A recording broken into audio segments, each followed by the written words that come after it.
রান্নার যেমন শেষ নেই তেমন শেখার। সেই দিন মেয়েকে ডিউটি থেকে নিয়ে বাড়িতে ফিরছিলাম, তো আমাদের পাশের বাড়ি কাকিমণি আমাকে ডেকে বলছে, ববিতা তুই তো অনেক কিছু রান্না করিস, তো একবার আমার স্পেশাল মৌরি বাটা দিয়ে এই কাতলা মাছের রেসিপিটা রান্না করে দেখা, দেখ সবাই কি বলে। তো কাকিমণি তোমার জন্য আজকে রেসিপি।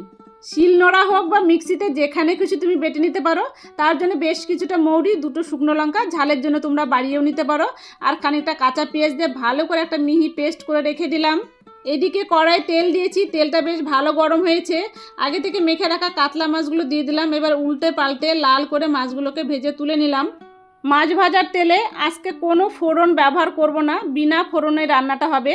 এবার সেই পেস্টটা দিয়ে দিলাম যেটা আমি মিহি করে বেটে রেখেছিলাম, আর একটু বাটি ধোয়া জল দিয়ে দিলাম একটু লবণ আর হলুদ। এটাকে ভালো করে কষাতে থাকবো।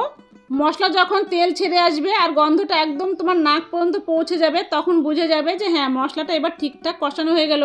একটু চিনি দিয়ে দিলাম, আর সে ভেজে রেখেছিলাম মাছগুলো এবার আমি সব মশলার মধ্যে দিয়ে দিলাম এক এক করে সাজিয়ে। মাছের মধ্যে যেন মৌরি বাটার ফ্লেভারটা ভালো মতন ঢুকে যায়, তার জন্য একটু ধৈর্য ধরতে হবে।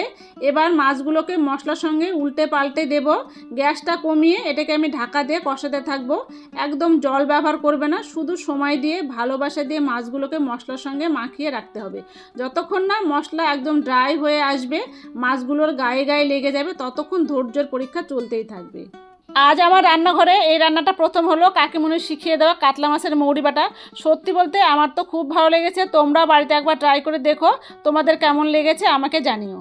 আমরা যতই আধুনিক হয়ে নতুন ট্রেন্ডে গা ভাসিয়ে দিই না কেন, কিন্তু পুরোনো দিনের রান্নার কাছে আমরা আজও নতমস্তক, কারণ সেই স্বাদ সেই গন্ধে লুকিয়ে আছে আমাদের ছোটবেলা মায়ের আদর, ঠাকুমার আদর। রেডি হয়ে গেল মৌরি বাটা দিয়ে আমার কাতলা মাছের রেসিপি। গরম ভাতের সঙ্গে কাতলা মাছটা একবার খেলে ভুলতে পারবে না।